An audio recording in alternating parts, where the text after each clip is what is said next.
Amen. Amen.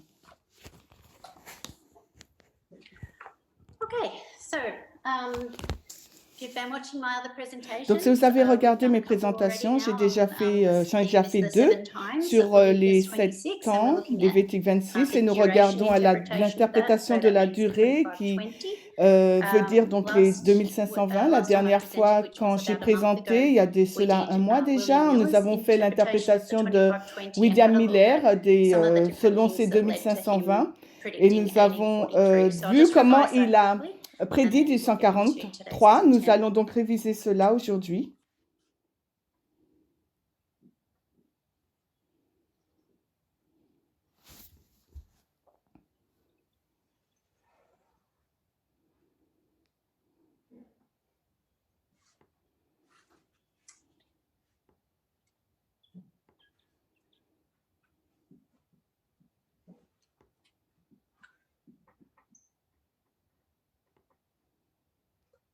Okay.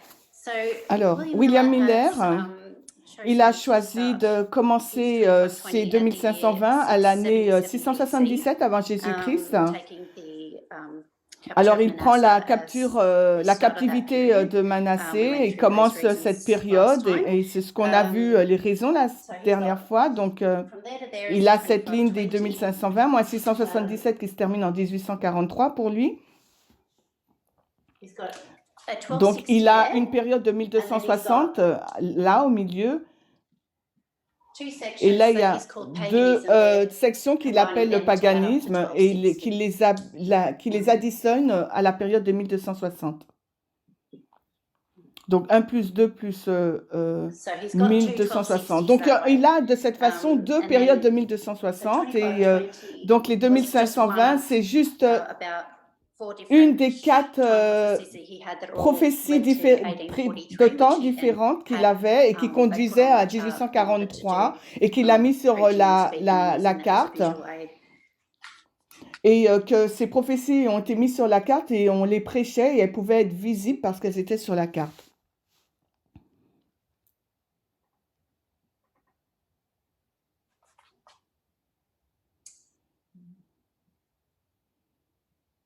Donc, sur la carte, il y a les 2300, 2520, elle écrit, et 1335. Ce sont les prophéties qu'il a vues. Et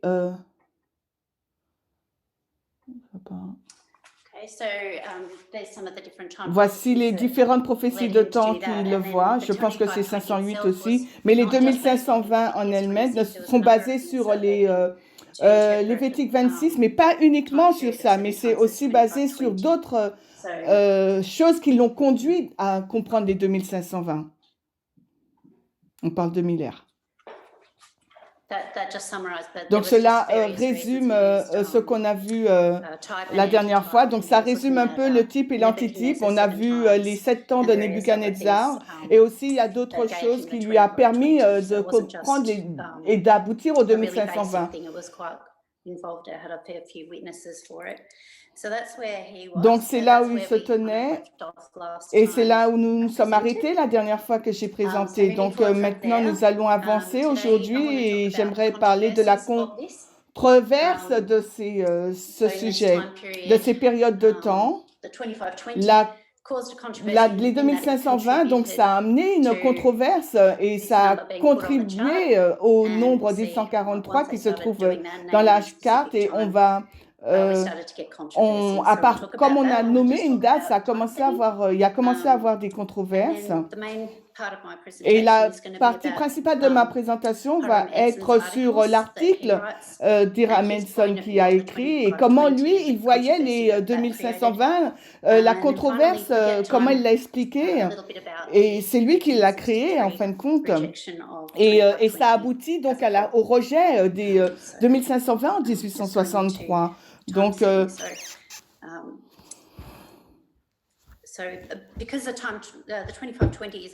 donc les 2520, ça parle de la durée, donc forcément il y a la fixation du temps qui vient et que ça devient controverse, un sujet à controverse.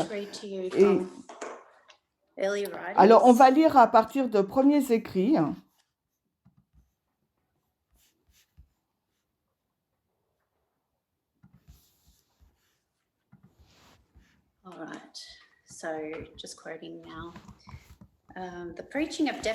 Donc la prédication du temps défini a suscité une grande opposition de la part de toutes les classes du ministre en chair au pécheur, le plus téméraire et le plus audacieux du ciel. Le ministre hypocrite et l'audacieux ailleurs ont déclaré « Personne ne connaît ni le jour ni l'heure.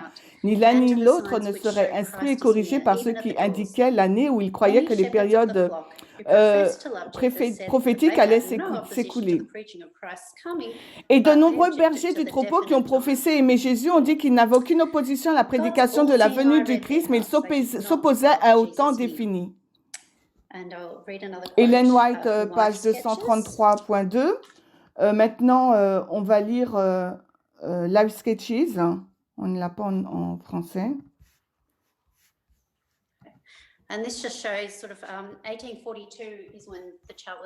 Et ça nous montre qu'en 1842, la carte a été faite, produite, et des changements ont eu lieu. Donc, en juin 1842, M. Miller a donné son deuxième discours à l'église de Portland. Ce deuxième discours a suscité beaucoup plus d'enthousiasme dans la ville que le premier. À quelques exceptions près, les différentes confessions ont fermé les portes de leur église à l'encontre du message de M. Miller, et de nombreux discours des différents chers visaient à exposer les prétendues erreurs fanatiques de Miller. Mais des foules d'auditeurs anxieux assistaient à ces réunions et beaucoup n'ont pas pu entrer dans le lieu. Donc là, on voit que ça a suscité beaucoup d'animation, cette deuxième série de prédications de William Miller à Portland.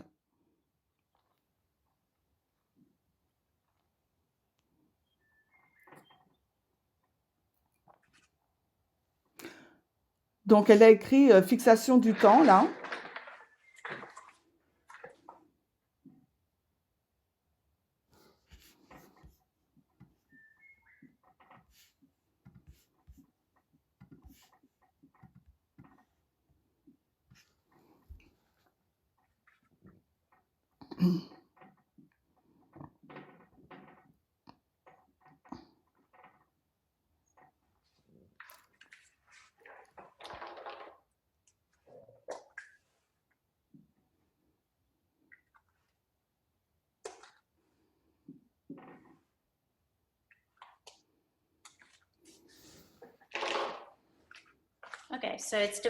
Donc, la carte ou la date de 1843, cette fixation du temps, divise des gens. Il y en a qui disent, OK, on est d'accord que Jésus vienne, on prêche son retour, mais on ne veut pas qu'on fixe un temps particulier, c'est le fanatisme. Et d'autres personnes disaient, oui, on verra bien, et c'est bien. Donc maintenant, si nous allons dans la tragédie des siècles, la page 370, paragraphe 2, donc c'est tragédie des siècles, 370, paragraphe 2, 400.2 en français. Tragédie des siècles 400.2 en français. Donc c'est juste une phrase qu'on prend. Il nous est dit que nul ne connaît ni l'heure ni le jour, et tel argument le plus souvent avancé par les tenants de la foi du mouvement de l'Avent. Et les personnes de ce côté voyaient vraiment une claire harmonie des explications du texte, et d'autres disaient que cela était là pour détruire. L'autre partie disait.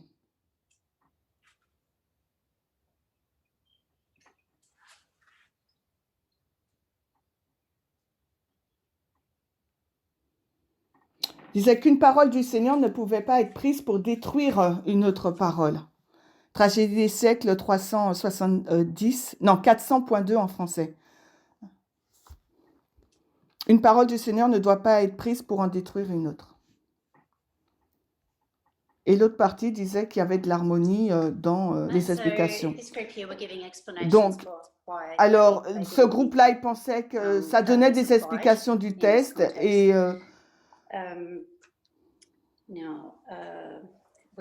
nous avons une autre citation,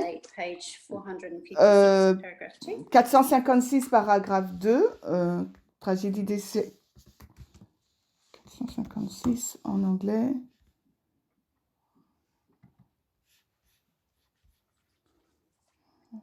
Page 88. En français, c'est 495.1. Donc, la prédication d'un temps déterminé pour le jugement donnant le premier message a été ordonné par Dieu et le calcul des périodes prophétiques sur lesquelles ce message était basé, plaçant la fin des 2300 jours à l'automne 1844, est sans équivoque. Donc, fragilité siècle 495. Donc, Ellen White, elle est en train d'approuver la fixation du temps dans ce concept. Donc, Ellen White a dit que la fixation du temps était valide et appropriée, alors que des autres dénominations discutaient et disaient que non, tout ce scénario était un grand désappointement et il ne faut pas donc fixer des dates. Les chrétiens ne doivent pas fixer des dates. Et donc, les adventistes auraient dû accepter la fixation du temps par rapport à cette histoire. Donc, j'aimerais emmener, vous montrer où on va pour qu'on puisse voir donc une dynamique similaire, dynamique aujourd'hui. Nous voyons que l'inspiration souvent souligne donc des citations utilisées, des expressions différentes pour montrer que la fixation du temps est appropriée aujourd'hui.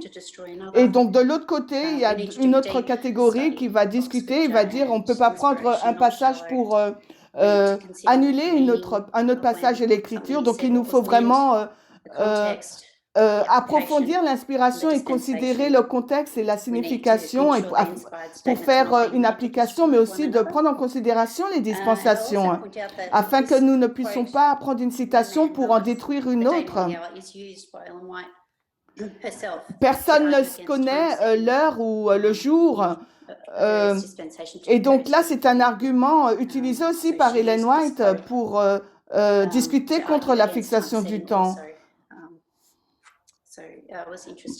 Et elle aussi, elle a utilisé cette expression pour combattre la fixation du temps. Donc, c'est assez intéressant de noter et je pense que c'est important de le considérer et de voir comment ces choses ne sont pas simples, c'est compliqué et il faut les mettre dans leur contexte et voir comment l'histoire se répète. Donc, il nous faut aller maintenant dans les articles d'Ira Metson pour voir comment il comprenait les 2520. Je vais donc effacer le tableau.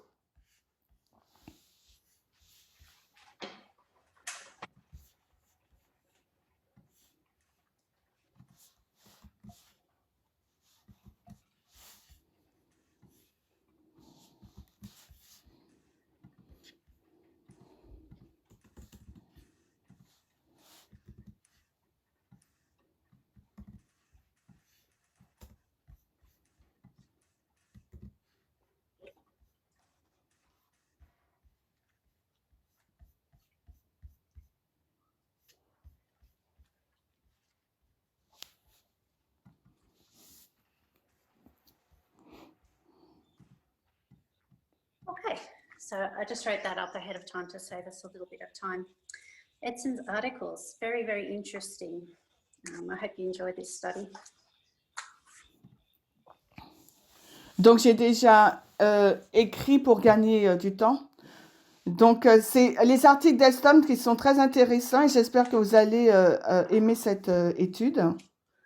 Okay, so I've written up the outline of what I'm going to do with Edson just to save a little bit of time.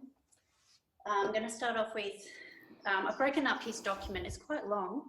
There's, when I printed it, it was about 50 Donc, pages. j'ai écrit ce qu'on va voir, donc pour gagner du temps. Donc, là, donc on a détaillé son document qui est assez long. Quand je l'ai imprimé, il y avait 50 pages. Ce n'est pas une petite étude, elle est assez longue. Donc, on l'a détaillé en sections. Il y a beaucoup plus dans cette étude que ce que j'ai anticipé. C'est assez profond et ça implique beaucoup aussi les écrits de Miller. Première section, il est en train de dire, il est en désaccord avec l'application de William Miller sur les 2520. Les dates qu'il a prises ne sont pas correctes, les siennes sont correctes, donc on va regarder rapidement cela. La section suivante, il va vraiment dans une histoire intéressante. Comment Gabriel a enseigné à Daniel le processus. En fin de compte, Gabriel a enseigné à Daniel les 2520 pendant que Daniel était en vie. Donc, on va regarder à cette histoire aussi qui est assez intéressante. Et après, comment il a discuté sur le fait que 1798 est une histoire qui se répète. C'est le second Exode, donc c'est une histoire qui se répète. L'histoire de Moïse se répète. Donc 1798 et c'est la passation, donc c'est la passation d'un pouvoir entre Napoléon et la papauté. Donc ça représente le pouvoir qui contrôle.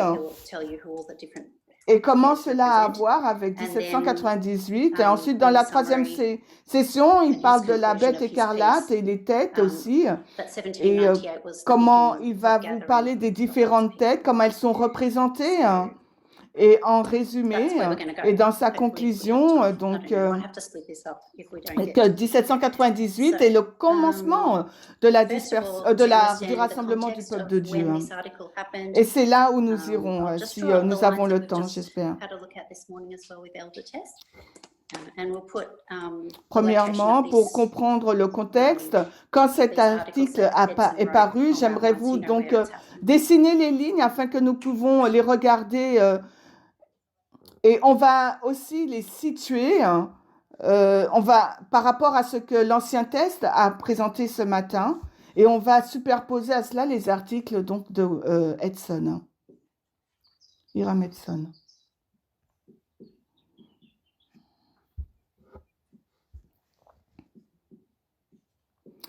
Alors, donc, elle marque 1798. Je ne vois pas bien.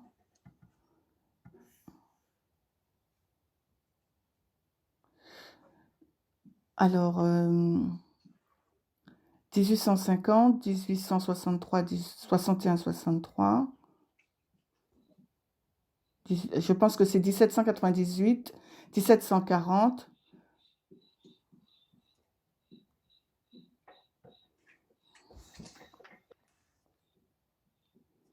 Alors...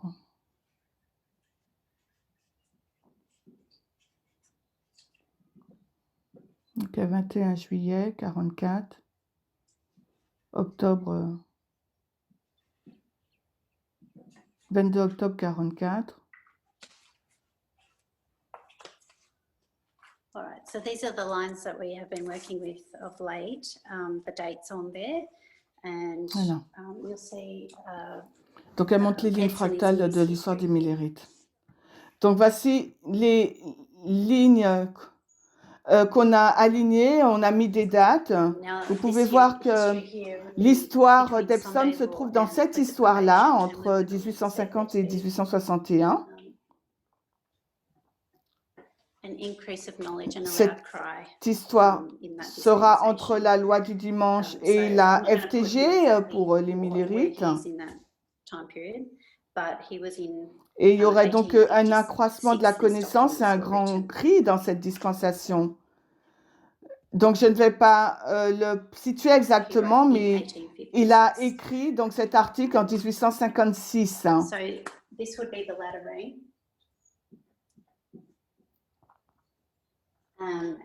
Donc, il a écrit son article en 1856. Donc, cette période-là, 1850 à 1861, serait la période de la pluie de l'arrière-saison. Et là, de la moisson dans la ligne fractale. Donc, cela vous donne juste une idée où il est dans son histoire. Et j'aimerais lire également une autre citation.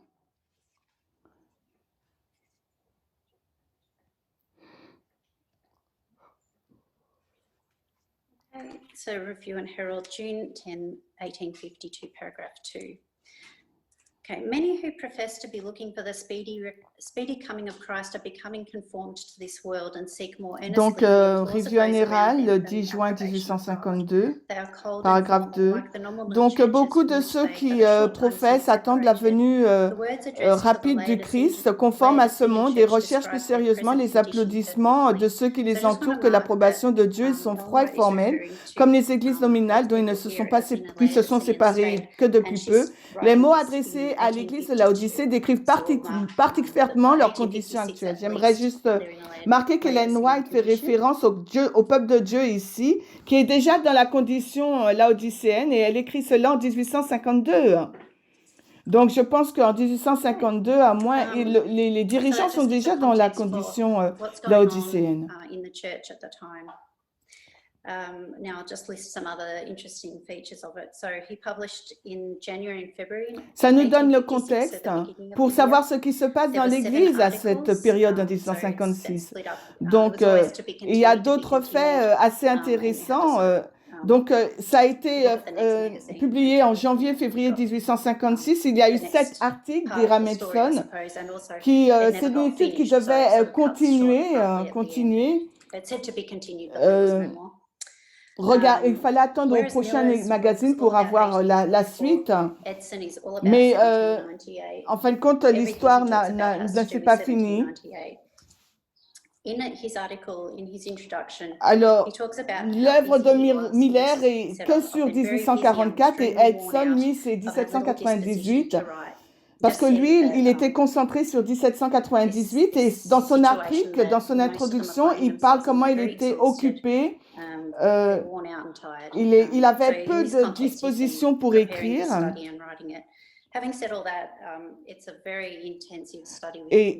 Et donc, c'est la situation dans laquelle la plupart se retrouvent des Millerites. Ils sont très fatigués et donc il s'est préparé donc à l'étude.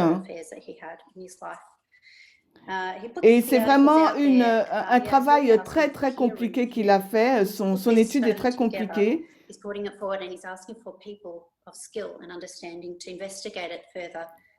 Donc, il a publié son article et il demande aux personnes qui ont des compétences et comprennent d'investiguer ces travaux et en fin de compte de leur dire leur retour.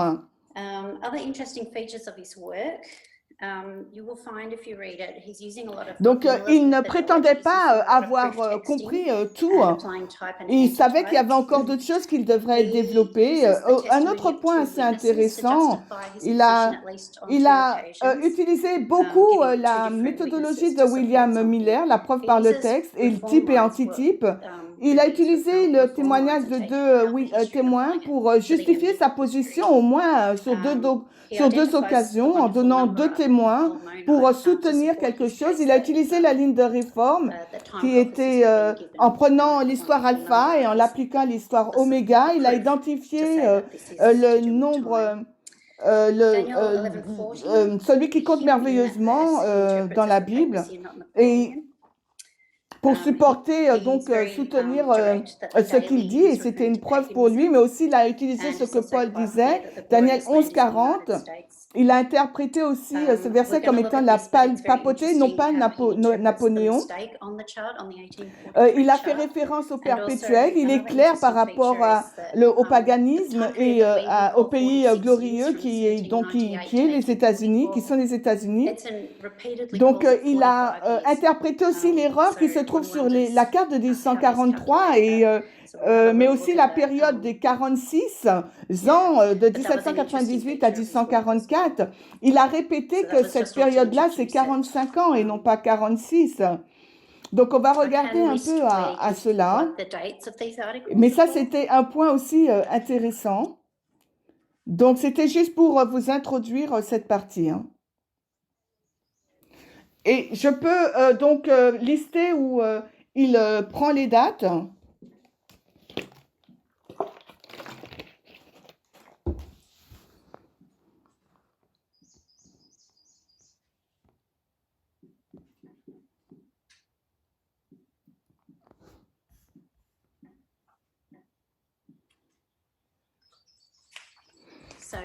Alors, c'est les dates de son article qu'elle écrit au tableau. Donc, les vues générales, janvier 3, 1756 et les autres dates. Donc, si vous voulez regarder ses articles, il y en a 7, c'est ça. Donc, il y a 7 articles. Il a juste... on les a listés au tableau, les dates de rédaction et de publication. Okay.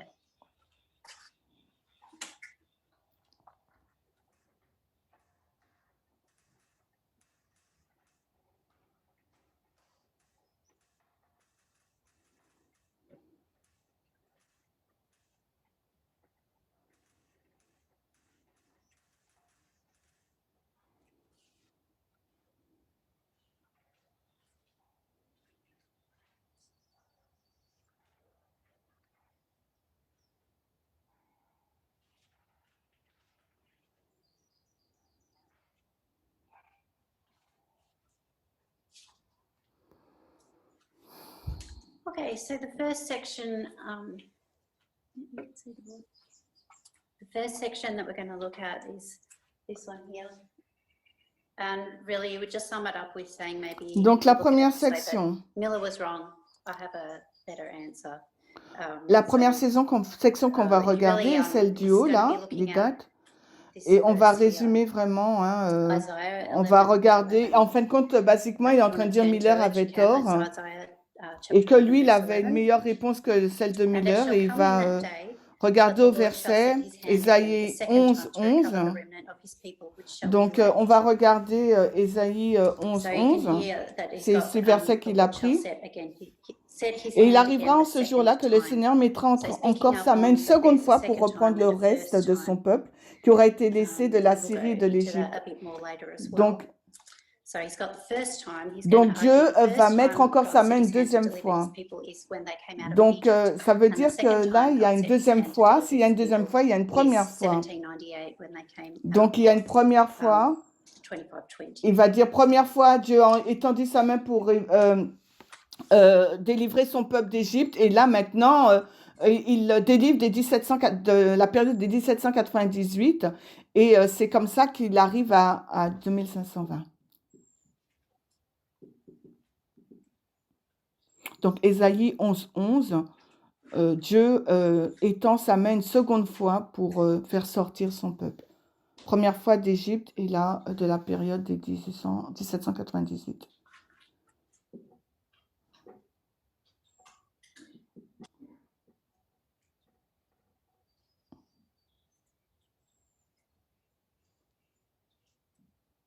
Alors, elle écrit première fois l'Israël ancien.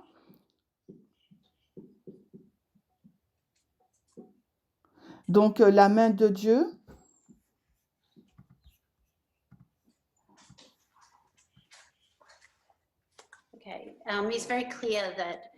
Et la deuxième fois, donc, la main de Dieu encore, là. 1798. Donc, il est clair, Israël, c'est pas donc le peuple juif littéral. Hein.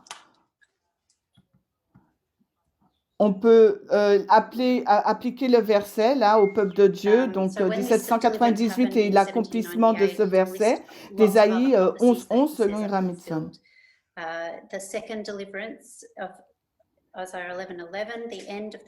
Quand cette délivrance a lieu en 1798, il liste d'autres prophéties qui disent être accomplies. Donc la deuxième délivrance, toujours Ésaïe 11, 11, la fin du temps des gentils, on va dans Luc 21, et la dernière indignation, Daniel 8, 19, la fixation du temps, Psaume 102, et la fin des 7 ans, Lévitique 26. Et il y a d'autres. Hein. Donc, il liste beaucoup d'autres prophéties qui ont été accomplies en 1798, Ira Metson. Après, il critique l'application de Miller. Hein. Je vais en noter quelques-unes.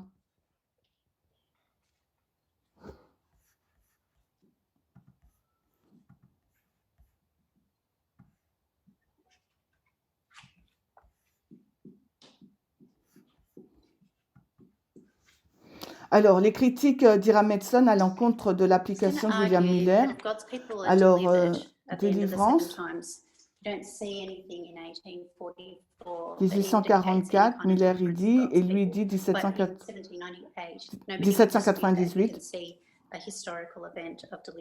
Il dit qu'il ne voit rien en 1844, ça indique qu'il n'y a pas de délivrance du peuple de Dieu, mais pour lui c'est 1798. Et il prend comme preuve des événements historiques de cette délivrance. Ça c'est un point qu'il annonce. He's arguing that the captivity of God's people is captivity of the host, the people, not the sanctuary. So he's saying that donc, deuxième point, la captivité du peuple de Dieu, c'est l'armée et non pas le sanctuaire. Et il dit que cette application de 1844 n'a rien à voir avec le peuple, mais est à voir avec le peuple et non pas le sanctuaire. Et après, il parle d'un gouvernement qui a été brisé.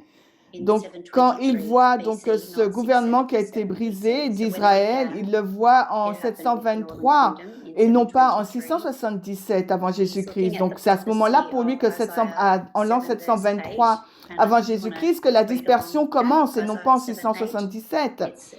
Et il a commencé avec le royaume du Nord. Il a regardé à la prophétie d'Ésaïe 7, 8. Et alors, Ésaïe 7, 8, c'est la prophétie des 65 années. Et il nous est dit, Ésaïe 7, verset 8, car la tête de Syrie c'est Damas et la tête de Damas c'est Rédim, et dans 65 ans, Éphraïm sera brisé et ne sera plus un peuple. Donc, ce n'est pas essentiellement au bout de 65 ans, mais c'est dans cette période. Et il prend cette date-là, donc moins 723 avant Jésus-Christ, pour faire commencer sa ligne des 2520. Donc, il fait...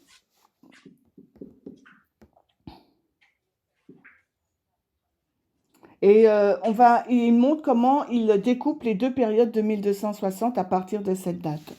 Moins 723 avant Jésus-Christ.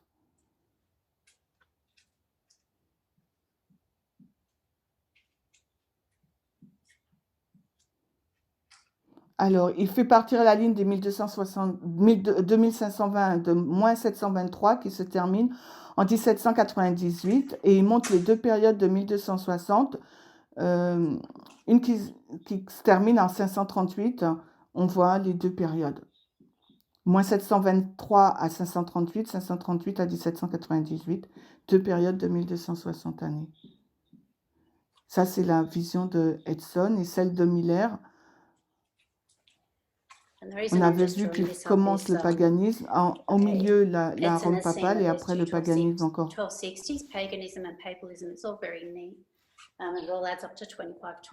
Donc la raison pour laquelle je dessine cela, c'est pour montrer qu'il y a les deux périodes de 1260, paganisme et papal, et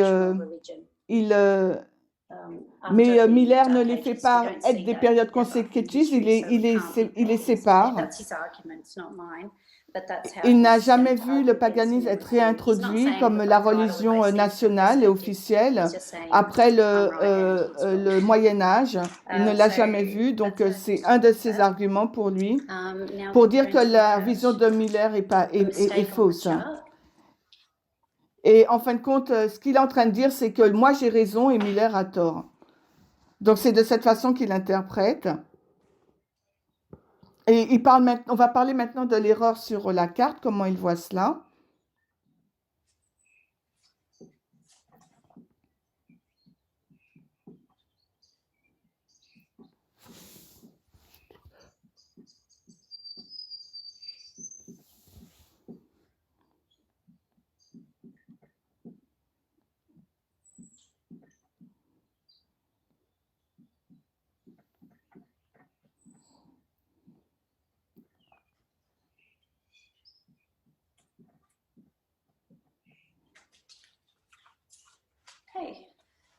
I'll read a quote.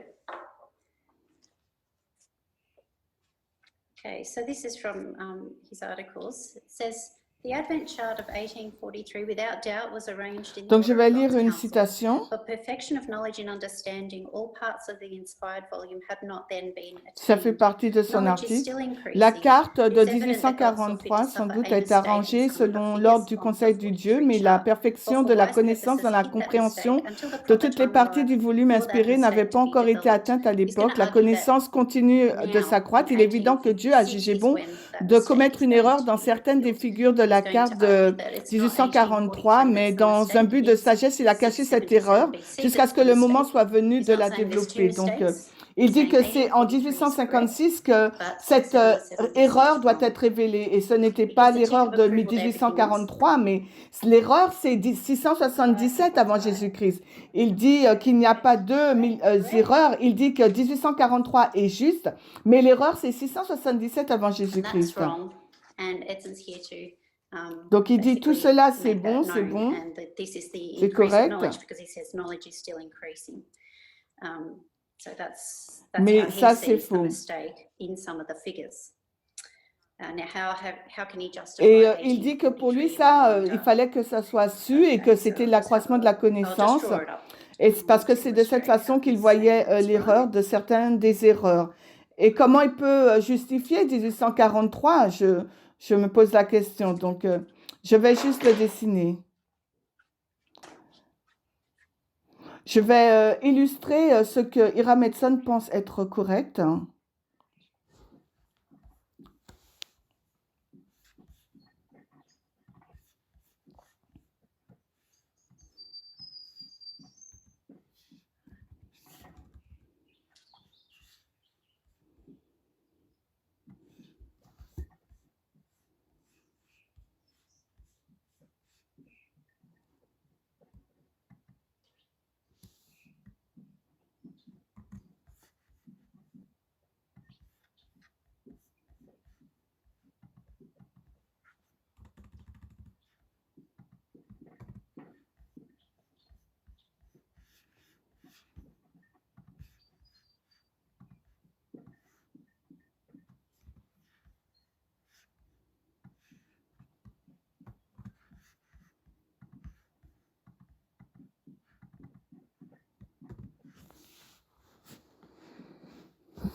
Alors, en haut, c'est l'interprétation de Miller et en bas, c'est l'interprétation d'Hiram Edson au sujet de la prophétie des 2300 soir et matin et des 2520.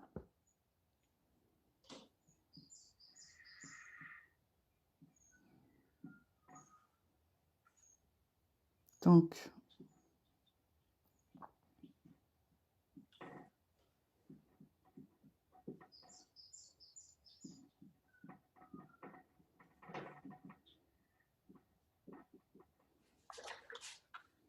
Okay, so that's how he's visualizing it. William Miller didn't take into account the year zero or the fullness of the year. C'est comme ça il visualisait la prophétie. Donc l'œuvre de William Miller, il ne prenait pas en compte l'année 0, mais l'année de la plénitude de l'année, toute l'année. Et on en a parlé la dernière fois. Donc cela nous emmène en 1843 dans les deux cas.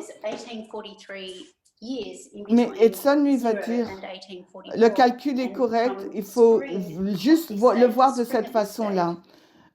Il n'y a pas vraiment une année complète, ce problème. C'est parce qu'il y a vraiment 1843 années entre 0 et 1844, du printemps au printemps. Et ces nombres s'appliquent encore. Ou bien on peut couper l'année et on le voit toujours. Et on aura toujours 1843. De 0 à 1844. Il y aura toujours 1843 ans dans cette section. Et donc, le calcul sur la carte est correct, en fait, il dit. Mais ça aurait dû être visualisé de cette façon, au lieu de la façon qui a été faite avec Miller. Et c'est de cette façon qu'il va discuter au sujet de 1843. Et il dit que cela est légitime, ces calculs sont légitimes. Et il ne considère pas vraiment comme une erreur l'erreur faite entre le printemps et l'automne. Et j'espère que la façon dont je l'explique, c'est clair, parce que c'est de cette façon qu'il comprend l'erreur.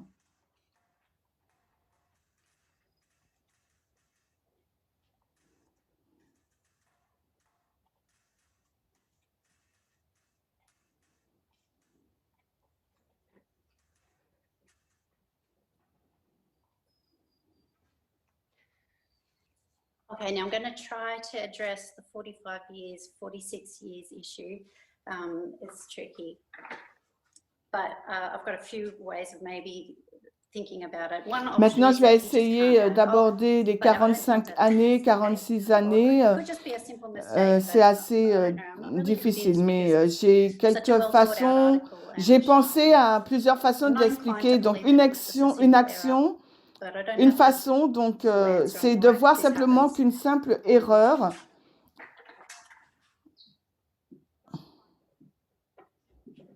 je ne suis pas prête à croire que c'était juste une simple erreur, parce que je n'ai pas toute la réponse, mais je vais vous dire ce qui s'est passé.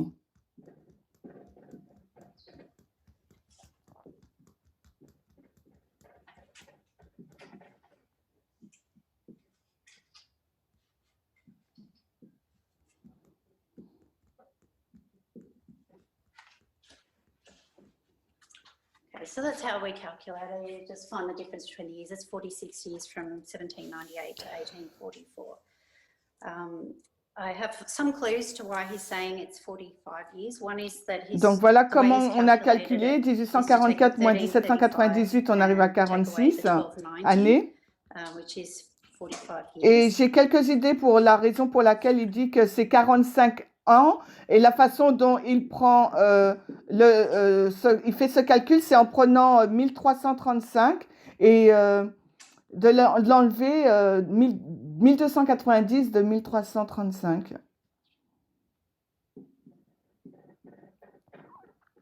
Donc la ligne du haut, c'est nous, comment on calcule, et la ligne du bas, c'est comment calcule Hiram Edson.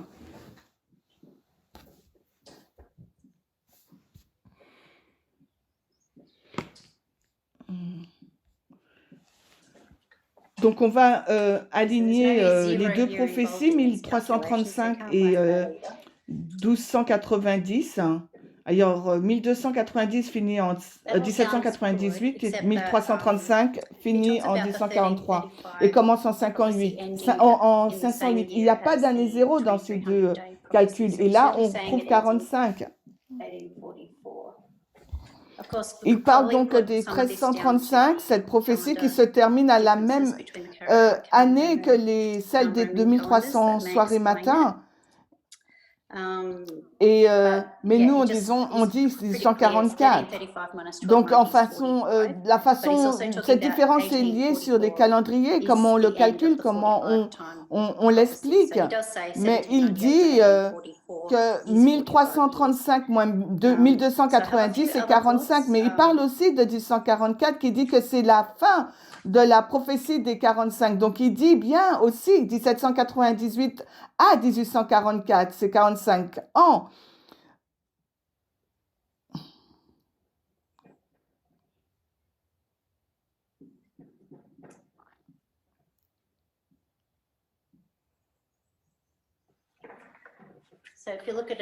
Donc, il y a d'autres pensées, 1798 à 1844, 45 années.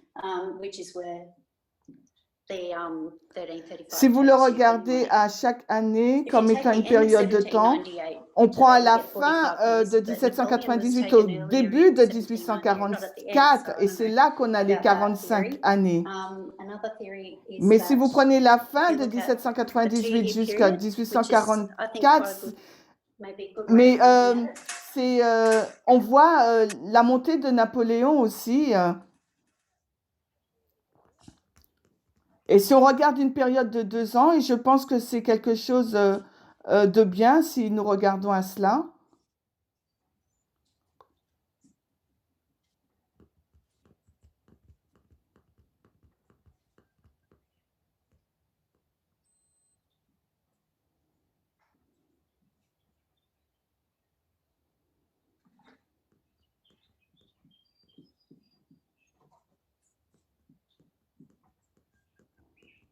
Donc 1798, 1844, je pense, 1843 à 44. Donc là, on a 45 ans.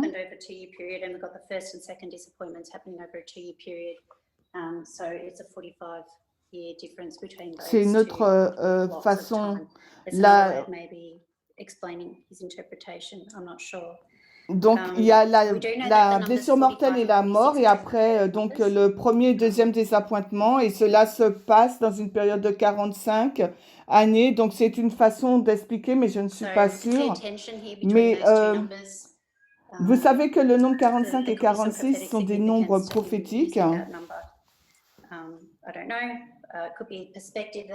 Nous avons une tension là où nous portons une attention sur ces deux nombres parce qu'il y a une signification prophétique à ces nombres, mais je ne sais pas ce que ça peut être.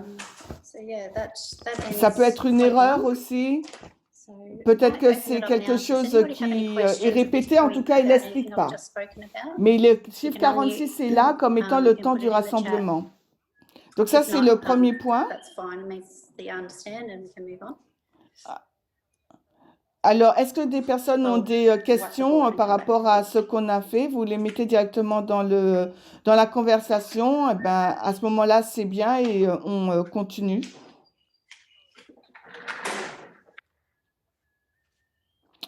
Donc, regardez le tableau et je reviens.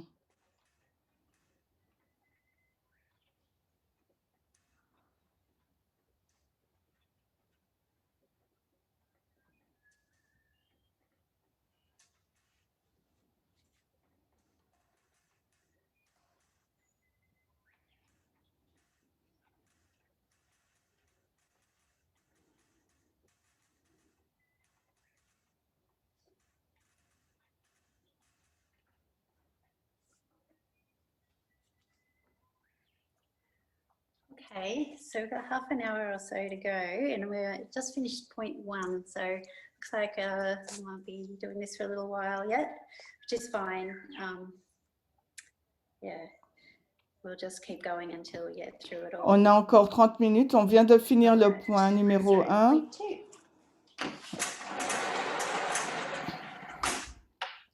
Okay. On avance. This is really interesting part. Daniel and Gabriel in 1798. Alors, on va voir le point 2 maintenant.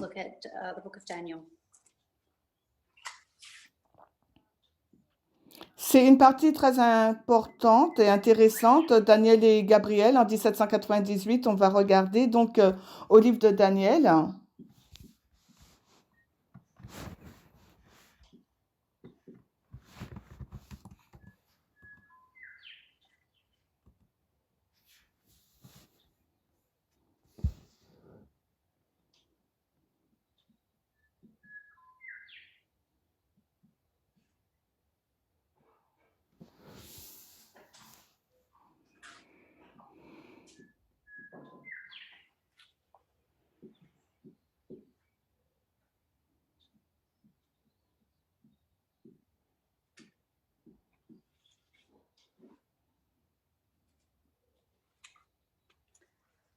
Okay, so Hiram Edson dedicates quite a significant portion of his works to this point. Alors, Malédiction de Moïse, c'est écrit en haut. Et Hiram Edson a dédicacé une partie significative de son travail à ce point-là. Afin d'aller dans le processus, alors oubliez tout ce que vous savez. Donc, imaginez que vous êtes Daniel et réfléchissez comme Daniel, ce qu'il savait, ce qu'il n'avait pas d'idée,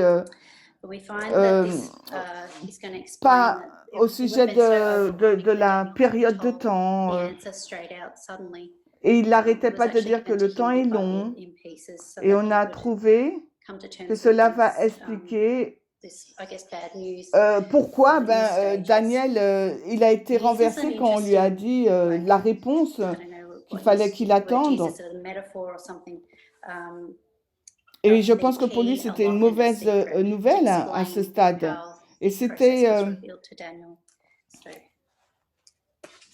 un point intéressant quand Jésus il a fait une métaphore pour lui expliquer le secret, pour lui ouvrir le secret, pour lui expliquer le processus qu'il avait révélé à Daniel.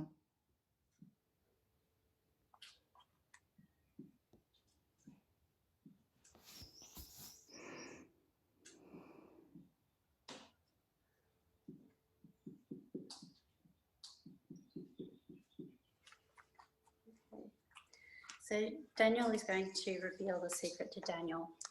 So if we think about Daniel 8:14, there was a question and the answer was, the question was about the sanctuary and the host. Donc, Gabriel, il va révéler le secret à Daniel.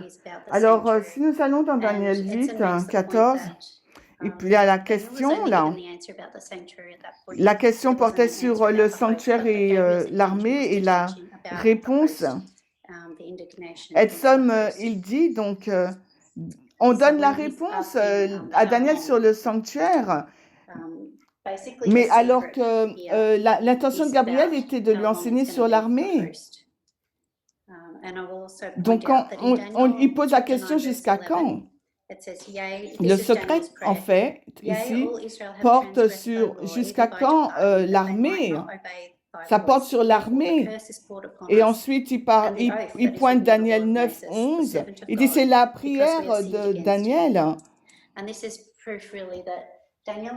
Et or, oui, tout Israël a transgressé ta loi et s'est même détourné pour ne pas obéir à ta voix. C'est pourquoi la malédiction est versée sur nous, etc. Et c'est la preuve pour lui que Daniel, la prière de Daniel, parle de la malédiction sur le peuple. Et il reconnaît cette malédiction qui est tirée de la loi de Moïse, est tombée sur le peuple.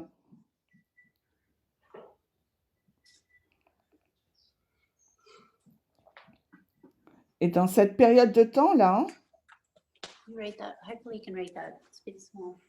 Can you read that? Just send a chat. Is that writing too small? J'espère que vous pouvez lire. Donc, je pense que c'est prière et serment. Can you read the small writing? Est-ce que c'est écrit trop petit? Oh, yeah. Okay. All right, we'll go on. Yeah, so in this time period when this is going on, we're grouping these. Est-ce que vous pouvez écrire lire cela? And Gabriel gives him a pledge. So in Daniel chapter 8 verse 19, he said, "Behold, I will make thee known." Dans cette période de temps où savoir, Daniel fait cette prière. Daniel 8:19. Je vais te faire savoir la fin de l'indignation. Daniel 8:19. Et là, c'est vraiment un gage important et sérieux que Gabriel fait à Daniel. Le travail de Gabriel est de faire connaître à Daniel quand sera la fin pour l'armée. Donc, nous allons dans Daniel 10 et 12. Et là, il a la réponse à toute cette discussion et à toute cette question posée dans Daniel 8 et 9. Donc, la réponse doit être quelque part dans Daniel 10 à 12. La réponse aux questions de Daniel 8 et 9 se trouve quelque part dans Daniel 10 à 12.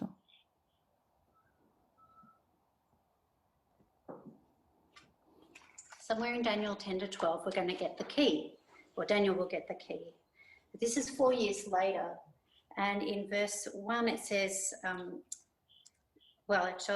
quelque part dans Daniel 10 à 12, la clé sera donnée à Daniel et c'est 4 années plus tard. Et dans le verset 1, il nous est dit, on va dans Daniel 10, 21. Daniel 10, 21. Gabriel lui dit, mais je te montrerai ce qui est écrit dans l'écriture de vérité. Donc, au sujet... Donc, c'est l'article défini dont on a parlé là déjà, l'écriture de la vérité, qui est donc la malédiction de Moïse. Et c'est la preuve qu'il utilise, Edson, pour dire que Daniel ne sait pas. Et si on retourne dans les versets 1 de Daniel 10, en la 3e année de Cyrus, roi de Perse, une chose fut révélée à Daniel qui était appelé Belshazzar, et la chose était vraie, mais le temps déterminé était long, et il comprit la chose et eut la compréhension de la vision. Donc, le verset 1 de Daniel 10 nous dit qu'il a la compréhension et c'est ce qu'explique Edson comme étant le résumé de la fin de tout l'épisode de la vision du chapitre 10 à 12. À la fin, Daniel comprend tout. Et c'est comme ça que le chapitre 10 est introduit. Mais en fait, il ne sait pas jusqu'à la fin du chapitre 12, en fait. Et cela a du sens. Au commencement, il nous est dit, mais en fin de compte, c'est au chapitre 12 qu'il comprend toutes choses.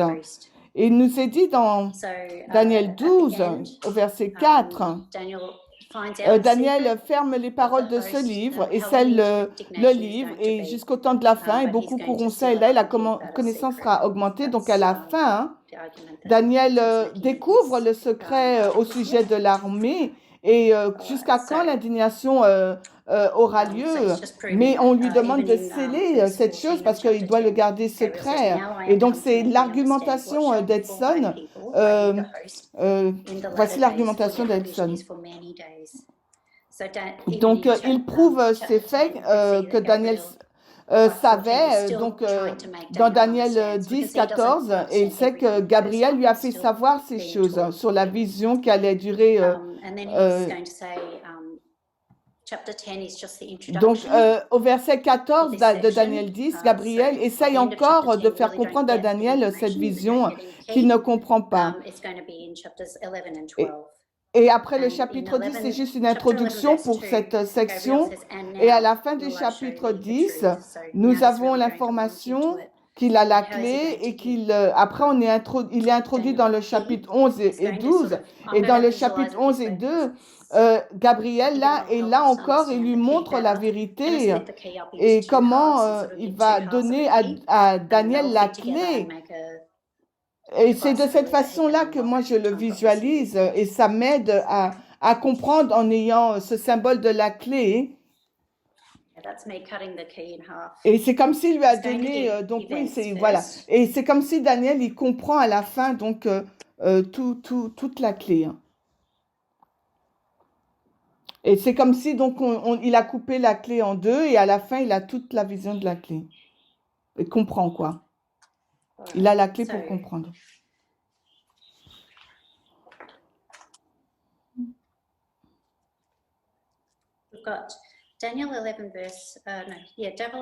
Il y a deux événements à l'écrit.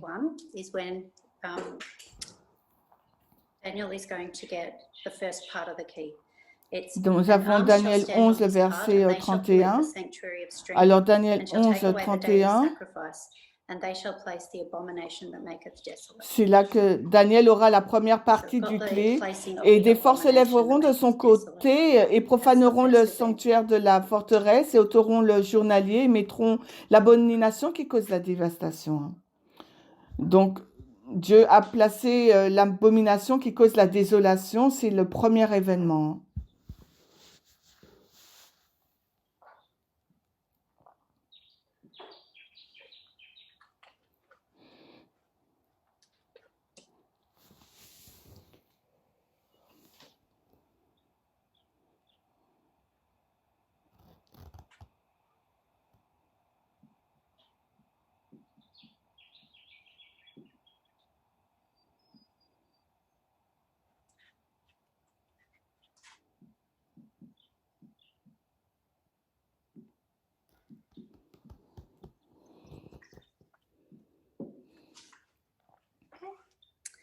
And then he gets a second event in Daniel 11:35.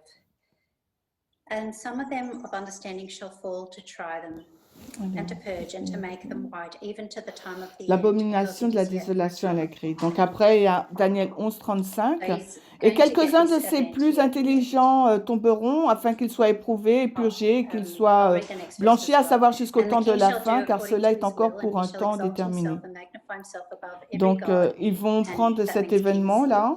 Donc, il va prendre, pardon, Edson, et je vais aussi lire le verset 36, et le roi fera selon sa volonté, il s'exaltera et s'élèvera au-dessus de tout Dieu, il proférera des choses étonnantes contre le Dieu des dieux, il prospérera jusqu'à ce que l'indignation soit accomplie, car ce qui est déterminé sera fait. Daniel 11, 36. Donc ces versets montrent Daniel ce qui marque la fin de l'indignation. L'événement, c'est le temps de la fin, l'indignation sera terminée. Et après ce roi particulier, cette abomination qui est placée sur lui-même, qui place au-dessus de lui-même, au-dessus des autres dieux ou du Dieu suprême. So he gets these two events, the beginning of the abomination of desolation and the end of the abomination of desolation, and he's told that this is the last end of indignation. Il a ces deux événements, le commencement de l'abomination qui cause la désolation et la fin de l'abomination de la désolation, et il nous dit que c'est la dernière fin de l'indignation, et c'est quand l'indignation est accomplie.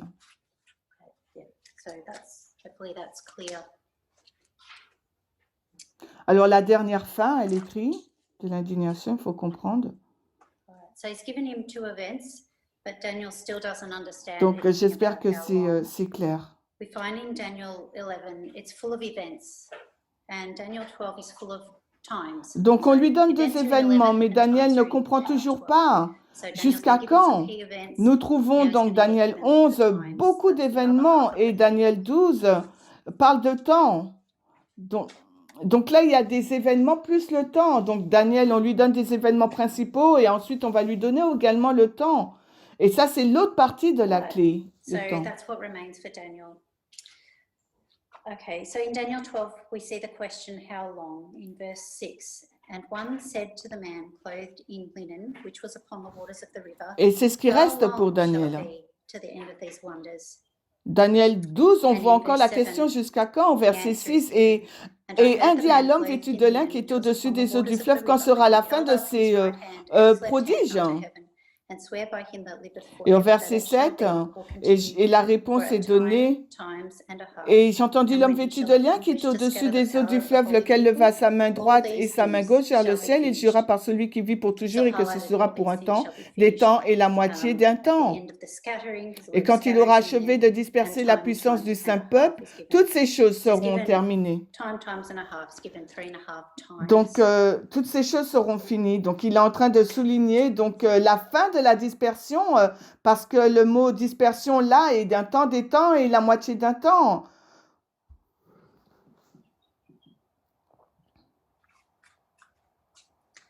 Okay.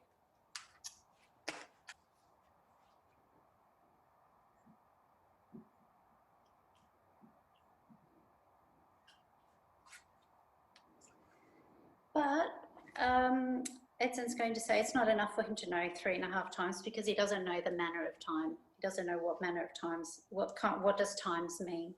And the word times is ambiguous. It doesn't necessarily. Mais Edson, il va dire pour lui, c'est pas suffisant de savoir qu'il y a 3 temps et demi.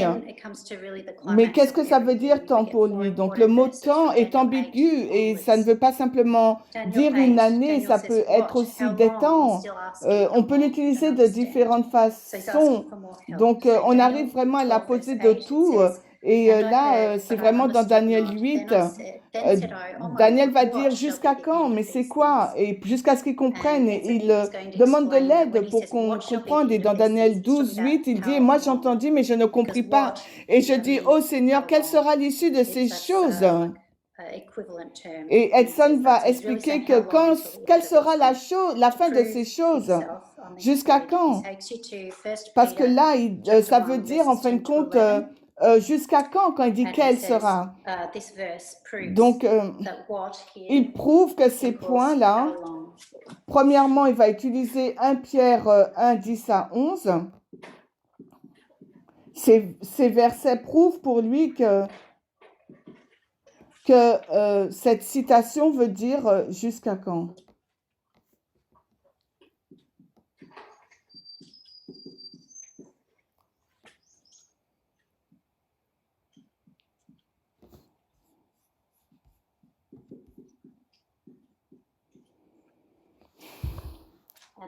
Et ce verset dit 1 Pierre 10, 11. Who prophesied of the grace that should come unto you, searching what or what manner of time the Spirit of Christ, which was in them, did signify.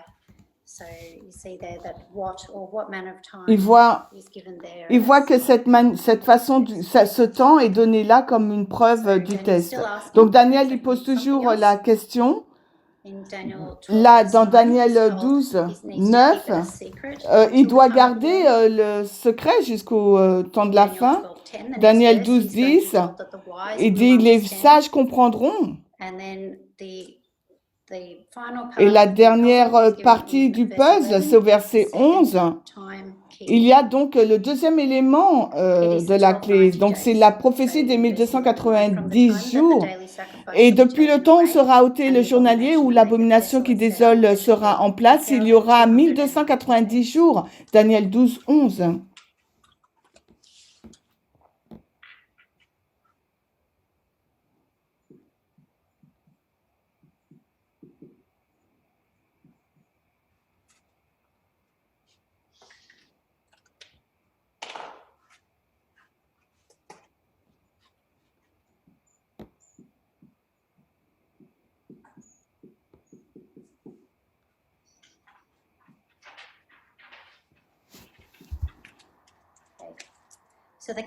Le mot clé ici, c'est exprimé en jour.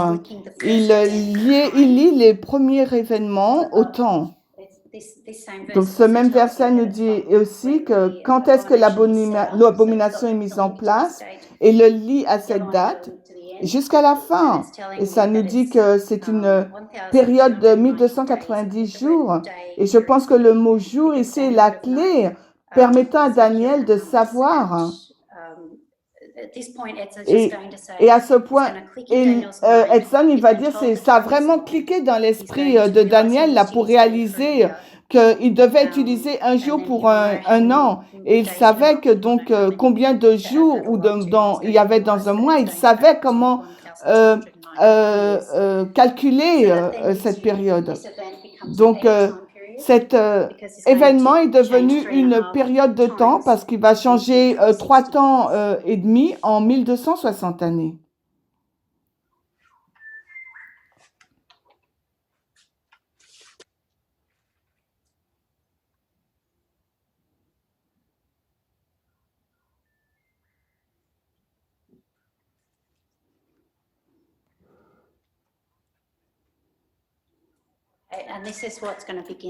Et c'est ce qui va permettre au processus d'être déverrouillé.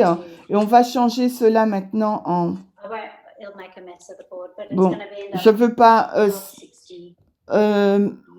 embrouiller. Donc là, ça va être 3 temps et demi, 1260 années. Et 1290, la période, ça sera année. Et ensuite, là, ça sera les 30 ans. Tout est des années. Donc peut-être qu'on s'attend là qu'il allait trouver cette période-là pour arriver à la fin. Il est vraiment préoccupé par la petite corne. Et maintenant, il est en train de réaliser qu'on parle vraiment d'une très longue période. Et c'est difficile et c'est quelque chose qui va déverrouiller toute la chaîne pour lui. Donc, les 3 ans et demi, ça sera vraiment pour lui la dernière partie de l'indignation et il veut aller jusqu'à la première partie. Donc, la malédiction est parlée dans Lévitique 26 ou les 7 ans.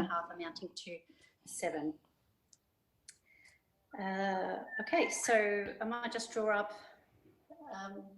Can you take a picture of that and then I'll just do it up again a little bit neater. Alors, je vais essayer de le redessiner un peu plus clairement, plus proprement.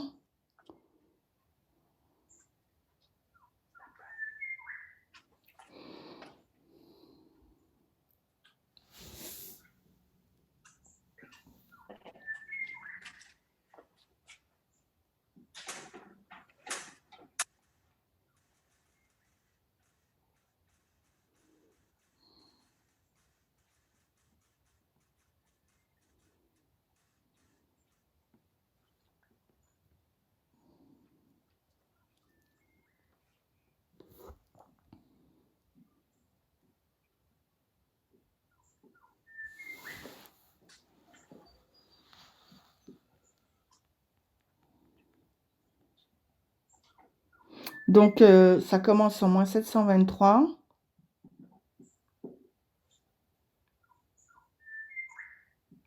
Donc là, il y a 30 années, on avait vu.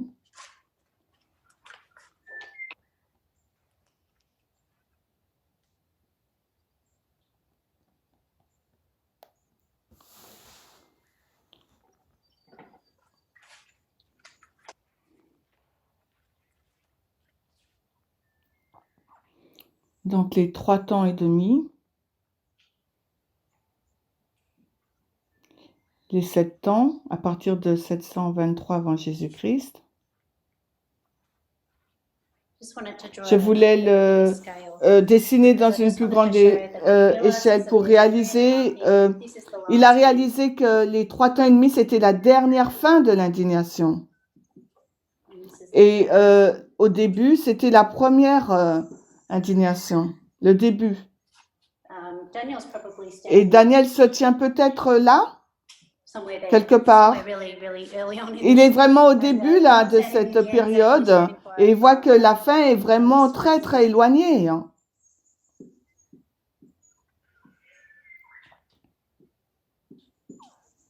C'est vraiment une longue prophétie. Il va pas savoir sur le calendrier, mais il connaît la durée. Et selon Edson, c'est le processus par lequel Daniel est passé. Et Gabriel lui a vraiment donné la dernière partie du peuple par la prophétie des 1290. Et il a compris aussi les 7 ans et les 3 temps et demi. Et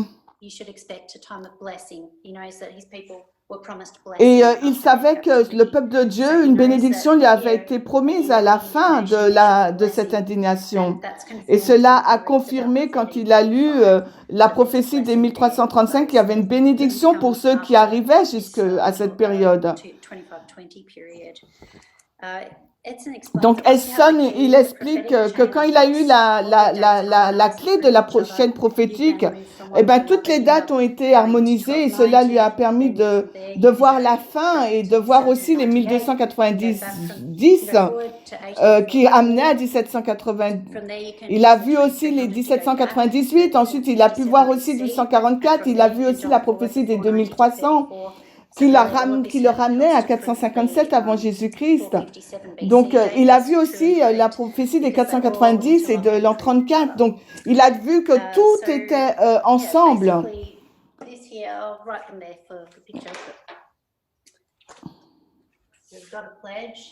Donc là, c'est vraiment un gage, là. Elle écrit. Là, c'est la clé. Donc, ce sont les événements. Et les temps, les événements et les temps. C'est la clé pour déverrouiller ce que Gabriel dit à Daniel. Et ça, c'est...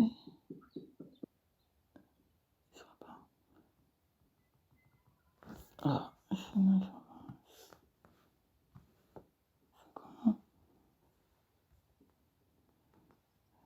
Manière étant... Je vois pas bien ce qu'elle écrit, mais je crois que c'est la dernière fin. Et ensuite, c'est le secret, c'est l'indignation, les 2520 années. Okay, so basically, l'année, c'est le point qui va amener donc à 2520, qui va amener à la fin de cette indignation. Donc, mais Daniel nous dit qu'à la fin, il a compris, mais on lui a demandé de tenir secret ce qu'il lui a dit. Donc, Ira Metson, sa leçon, c'est que Daniel a compris donc les 2520. Donc, on va... La semaine prochaine, on va revisiter ce qu'on a vu là. J'espère que c'était une bénédiction pourvu que c'est clair. On va prier et ensuite on fait une session questions-réponses. Cher Père Céleste, nous te remercions pour ce jour merveilleux et nous te remercions pour ton esprit qui est avec nous et qui nous enseigne toutes ces choses chaque jour. Et nous te remercions pour